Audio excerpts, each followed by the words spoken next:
What's up? This is your host, Non-Fungible TC, Non-Fungible Today and Non-Fungible Tomorrow, and welcome to the stream. This show is where you come every day for daily market updates, not only in cryptocurrency, but also in the NFT market, and where you listen to the different type of floor price movements so that you can see what is happening with different projects. So I've been doing this stream for quite some time on a daily basis, and I actually did identify some strong movements in the market in terms of the NFT market.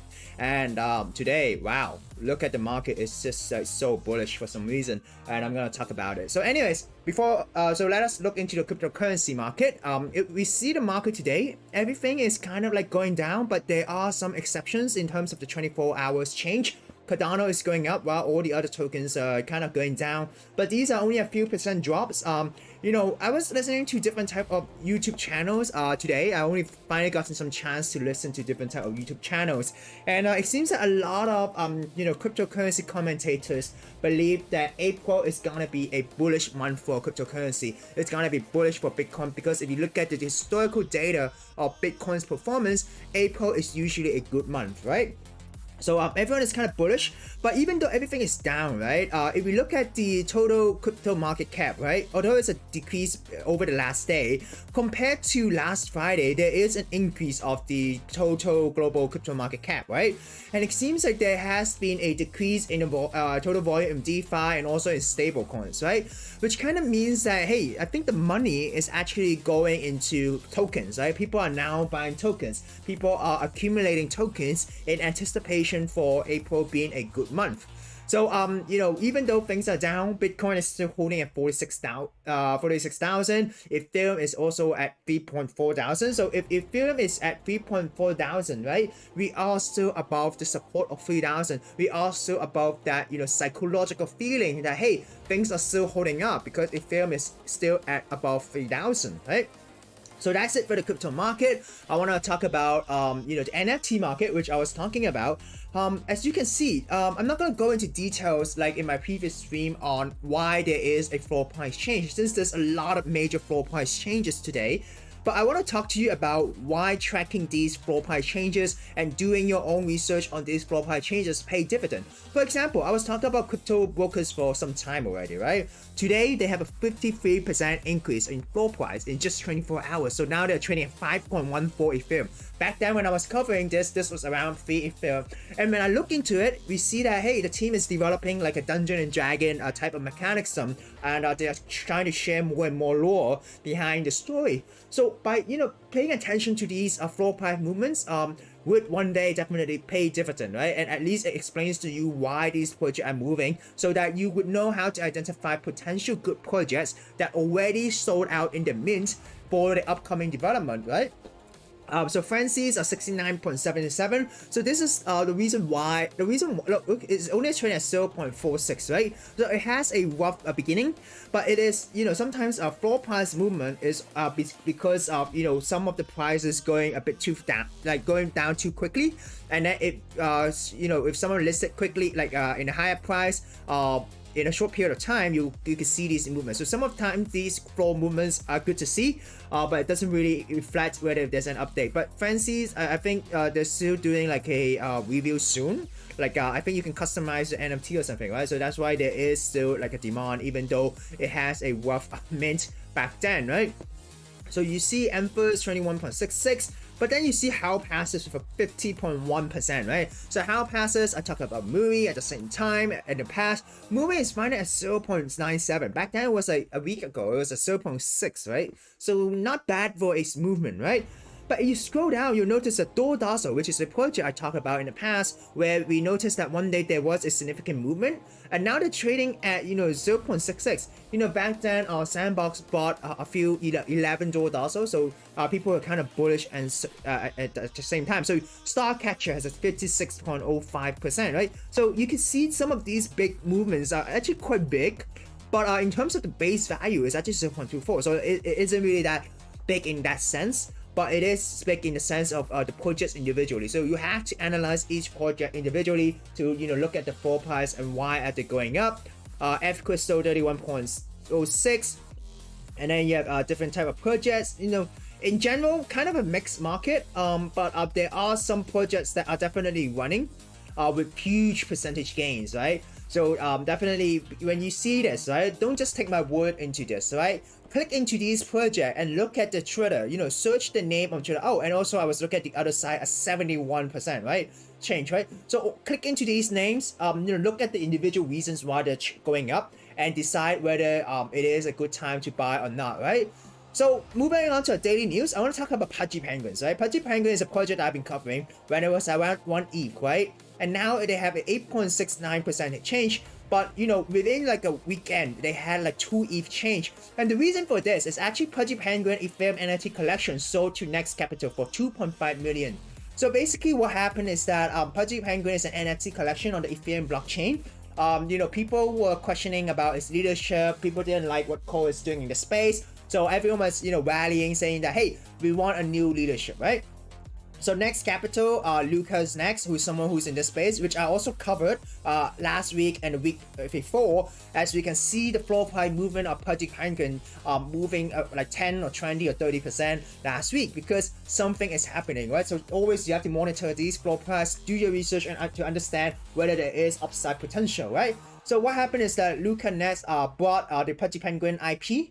So right now they basically own the project, and he made the public in January his offer of 750 ETH, writing your move Ethereum, right? So Ethereum confirmed that he and the 3 founders are no longer involved in the project, and then they sold it to Next, right? So it was a project that would had a lot of dispute with regards to the leadership, and also a lot of allegations. So that's why the leadership team decided to leave, and now you have a new leadership. So it is quite interesting. It shows that, hey, actually NFT projects could be sold if it's successful, right? So it's similar, it's kind of like a project, like it's kind of like a company where you develop something and then you can sell it, right? So it's an interesting thing to see that actually NFTs as a collection could be sold. And what if like a owner of an NFT sells that collection to another person who decided no longer to fulfill his promises and stuff like that? It's unlikely, but it is possible, right? But theoretically, it'll be interesting to see how things like that turn out. So for those of you who were wondering why Pudgy Penguin had an increase in the floor price, and I covered this in the past, it's because people are excited for the new leadership team. Alright, our next news is also related to Ethereum, but now from a DAO perspective, right? So basically, I was reading this article, and I think it's definitely interesting. For those of you who do not know, DAO is Decentralized Autonomous Organization, right? It's basically a way to manage funds or manage certain decisions in a decentralized way. Upon holding tokens, you can vote in that community or in that protocol, right? So this article is about, hey, is Ethereum the best place to host a DAO, because you have to pay gas fees and also the other fees involved, right? But actually, for those platforms that are using Snapshot, Snapshot.io is actually a place where you can create your own DAO as long as you have an ENS domain name. It shows that actually if you have EVM compatible chains, which is Ethereum Virtual Machine chains, you can actually create DAO, right? So the article was saying that the Solana ecosystem have a DAO, like you could create DAOs in Solana ecosystem, you could create DAO in Cardano, and but these adoption aren't really high, right? Ethereum is the chain which 4,200 DAOs, while the other chains only have like 140 and then 10 DAOs. So this article basically talks about, hey, whether DAO being built on Ethereum is the only way to do it, or whether you can actually look at the other different type of blockchains in order to set up your DAO, right? So it also talked about the EOS as well, which is another, if I believe, another chain, like EOS. And so I think this is definitely interesting to read. All the links I talk about today is in the description below. If you're into DAOs, if you're interested in what it is, you could definitely check out this article and also see how DAOs, could fare better in different type of blockchain, right? So, all right, going to our next news, Trezor, right? Trezor is actually a hardware wallet company, right? In the past, I kind of had like a preference towards Trezor because I felt that it is more secure compared to Ledger, because there was a past where Ledger was, they had a data breach, and then it seems like people were sending phishing scams to people who bought a Ledger, right? But it seems like earlier on Sunday, several users from the crypto community warned Trezor, saying that, hey, actually I have a registered email address with you guys, like I bought your product, but now I'm getting phishing scam, right? So now in your name as well. So these could, you could really fall victim into this, right? So that's why Trezor is checking if there's a potential data breach of an opt-in newsletter hosted on MailChimp. And they are sending an email saying that, hey, be careful of this, right? So this is definitely a dangerous thing to do if you receive an email thinking that this is actually from Trezor, but it is not from Trezor. And actually, it seems like it is possible that they were actually using a third-party service like a MailChimp, or that could be compromised, right? So in terms of now hardware wallet-wise, the ledger has been compromised of customers' data. Trezor is now investigating whether they have been compromised and whether these data could be used to issue like social engineering hacks and stuff like that to scam people, right? So it seems like all of these companies cannot avoid this fate. But if you have a lot of crypto, if you have a huge portfolio, definitely hardware wallet is needed. This is not talking about how the hardware wallet is hacked. It's more about how the customer's data being saved on these hardware wallets companies' database is being compromised and then used as a social engineering attack to try to scam people believing that email is actually from these hardware wallet companies, right? All right. So moving on, actually this news just came up lately.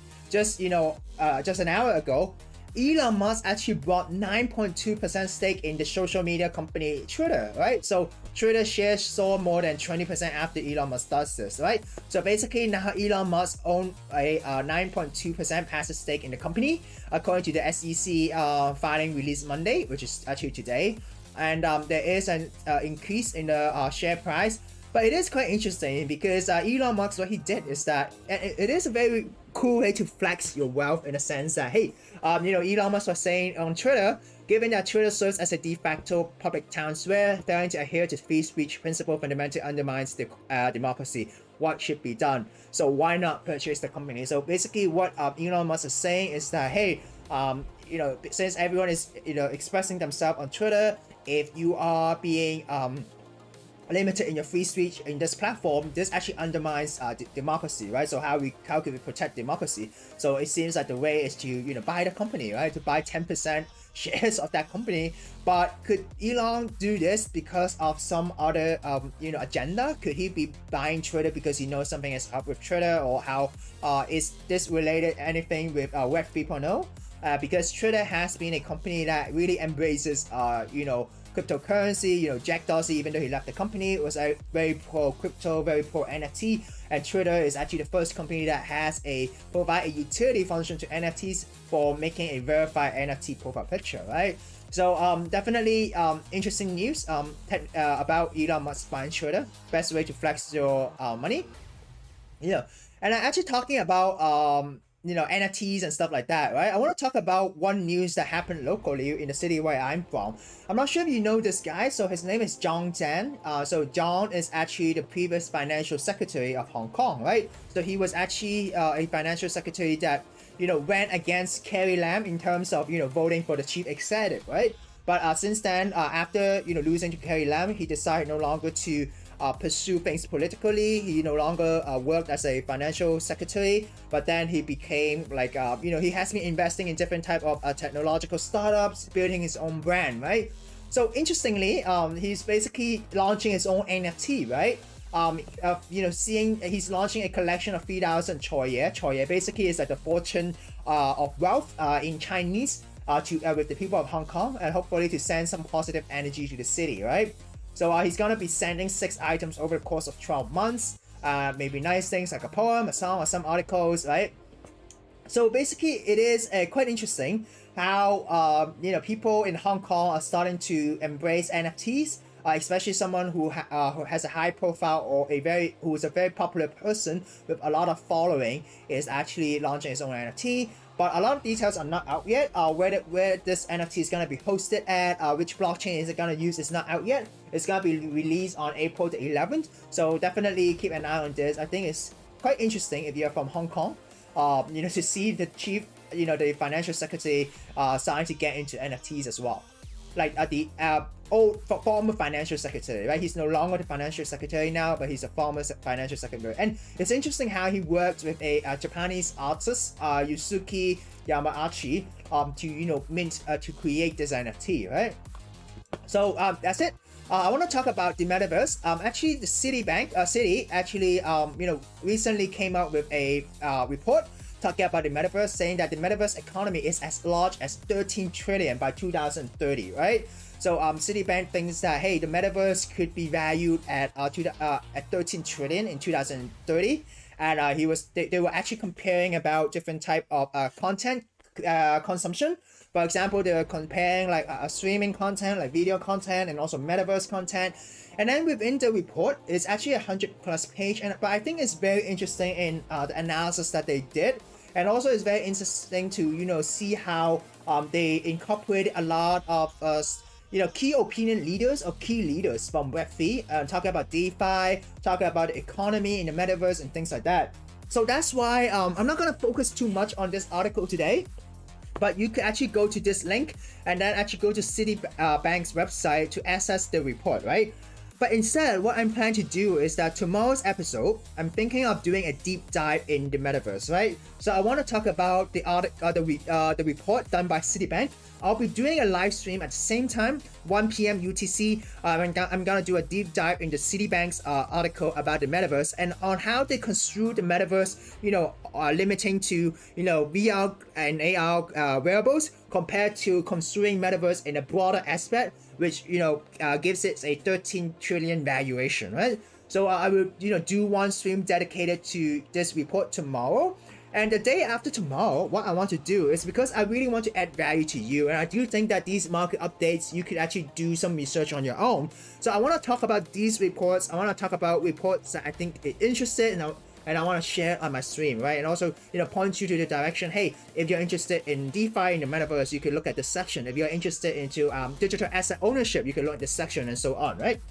So tomorrow, if you are interested in this Citibank report, I will be talking about this live. So if you have any questions, feel free to leave it in the comments below when I do my live tomorrow. And I will only solely dedicate my video tomorrow to talk about this report by Citibank. But the day after tomorrow, what I will be talking about is actually the next big thing by ARK Invest, right? So I'm not sure if you guys know about ARK Invest. ARK Invest is actually the fund company headed by Cathie Woods. So Cathie Woods is actually a very well-known investor, and she's also very pro cryptocurrency like Bitcoin.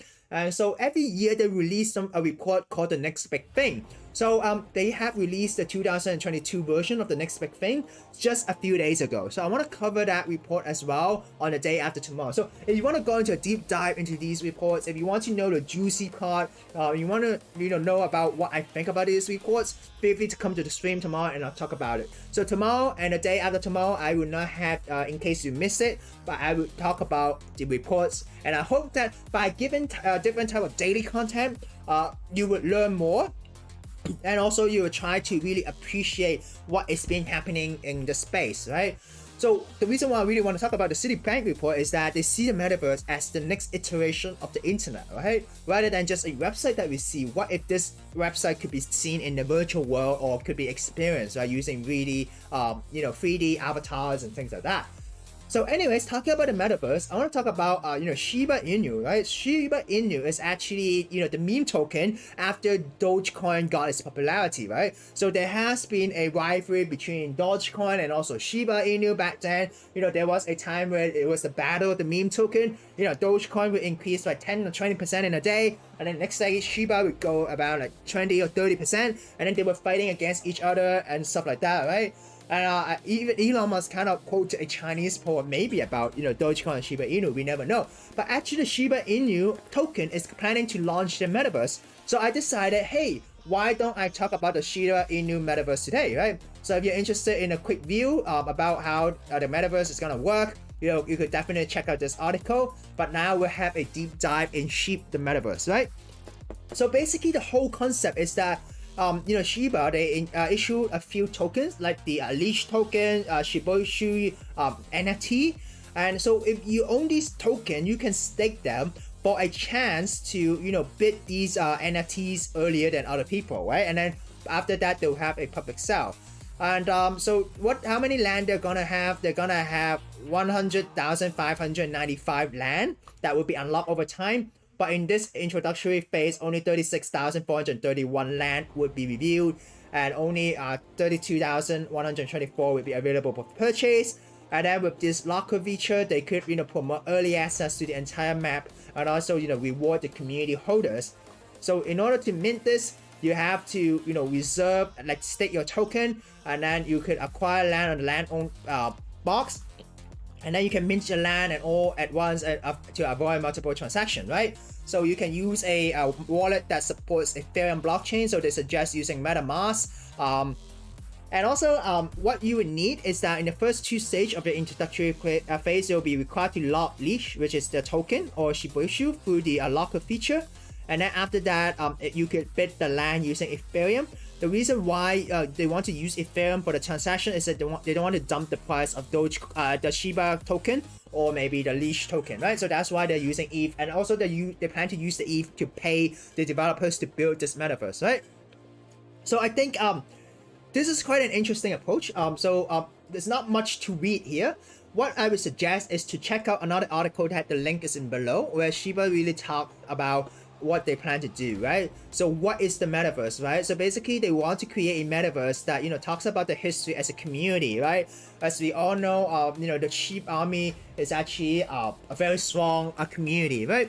So this Shiba ecosystem will be used entirely by the SHIB Metaverse. So meaning that all tokens like Shiba Inu Token, the leash token, the bone token will have a role to play as the phases roll out, right? So maybe you can use it in gaming, or maybe you can use it to buy parcels or NFTs and things like that.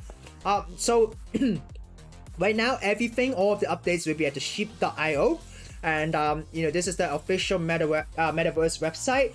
So in terms of land, I talk about the supply. So you have to stake the leash token in order to have early access to bid for these parcels. And what they plan to do is they plan to have different districts, right? So different type of district, we have different rarities of land and also different scarcity of land, right? So the team will also have land to develop different type of content. So this is the price, right? So they for the tier 4 land, it will be starting at 0.2 ETH, tier 3 0.3, tier 2 0.5, diamond which is 1 ETH, right? So this one, they explain why they use ETH and not Shiba Inu token, because what they want to do is they want to sell these NFTs, sell these parcel NFTs, so they could convert the money into fiat to pay the developers, right? So if they use the Shiba Inu token, if they sell it, it will cause a dump in the price. So that's why they wanted to use ETH to do the selling, right? But the Shiba token, I can foresee that within this metaverse could have different type of users, right? So while our ecosystem continues to grow and evolving over time, this year will be full of surprises. And it's interesting that they're trying to implement something called the Shibarium, right? Which is the layer 2 in which the metaverse will be developed, right? And also the Shiba ecosystem stablecoin that is going to be open to new investment opportunity through the system SHIB is currently developing. And that's not all. So I think when people look at Dogecoin and they look at Shiba Inu token, baby Doge, blah blah, they kind of write it off as meme tokens, no utility and things like that. But it seems that Shiba Inu is a project that is really trying to be serious, right? They are really trying to build a game or a metaverse, and then they're trying to provide utility to the token. So what I think is important is that even though sometimes these tokens could be meme, it's important for you to do deep dive or do your own research to see what they plan to provide, what utility there is, because this would directly affect the price of the tokens themselves, right? So basically, purchasing land is not an isolated investment, but a way to be part of the short, mid to long-term project, right? So there's a lot of utility, like you could generate passive income, gather in-game resources, generate rewards, right? Different type of personal spaces that they'll have, and then you can build your own project on the Shiba Inu world. So if you like dogs, if you like Shiba, I think this world would be greatly inspired by this, right? So basically, when the Shibushis were launched, which is the NFT collection on the Ethereum blockchain, the SHIB token was actually being used to rename these or customize these Shibushis, right? But now in the land, right, maybe they'll have different type of utility where you can rename your land using SHIB token. And also maybe you can use, it's really up to your creativity, like whether you accept Shiba token for something that is being done on your parcel, right? And then they plan to do different type of area that is specific for the content, right?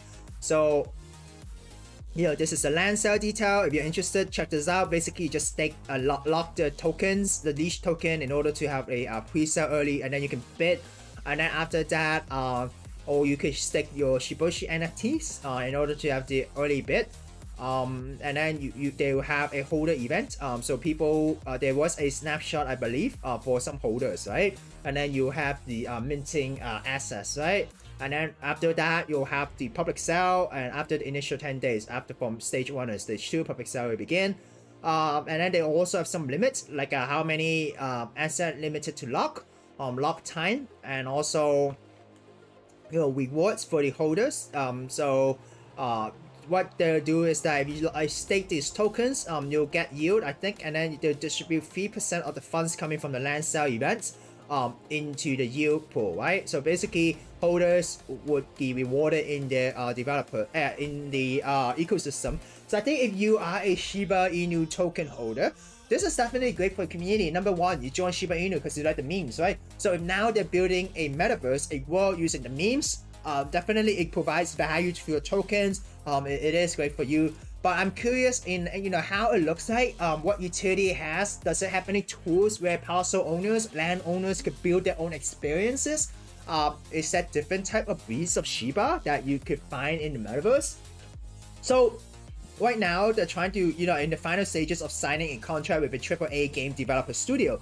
So this is actually basically a real thing that's gonna happen because they're upon signing a contract. And for those of you who have been doing research, you understand the crypto, the NFT space, right? You'll notice that actually Playside Studio is very likely to be the company that is going to be developing this, Shiba Inu Metaverse. And then you might ask, hey, what's the big deal about Playside Studio, right? So this was actually a strategic work for hire contract the Shiba Inu team signed with Playside Studio back in December, right? And the reason why I know this is that Playside Studio is actually a game studio that has created, games in Australia, right?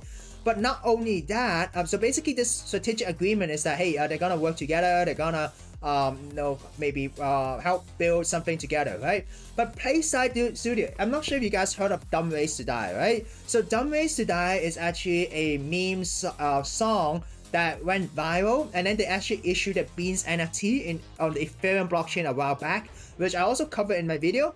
Although the mint wasn't that successful, it was hacked and stuff like that. But actually, Playside Studio, it's a reputable AAA game studio. So actually, they have developed games like Age of Darkness, The Walking Dead Saints and Sinners, which is a VR game, Jumanji, and if they're behind Dumb Ways to Die and also worked on big games, definitely I think this is very bullish for the Shiba Inu community. And because this is no longer just a meme, it's no longer just empty talking, but right now what they're doing is, hey, they are really getting the help of a AAA studio. So this is all speculation, right? They didn't really say which is the studio who's going to be working on this, but it seems like Playside Studio ticks the box based on their previous agreements, right? So I think it's going to be Playside Studio, not 100% sure, but it's possible. But if a company that have done these huge IP games in the past is working on this, I think basically very bullish, right? So that's it for today's episode. Thank you for watching. If you like the content, like and subscribe. And tomorrow we have a different new type of content, which would not be daily updates and stuff like that, but it will be about different type of reports. Tomorrow will be focused on the metaverse. The day after tomorrow will be talking about new technologies, right? And the reason I'm doing this is I want to give you different type of perspective, different type of information. So as long as you tune in, you like and subscribe, you watch the videos, you'll always learn something new within the space, right? And you can save a lot of time. So that's it for today. Thank you for watching. This is your host, Non-Fungible TC, signing out.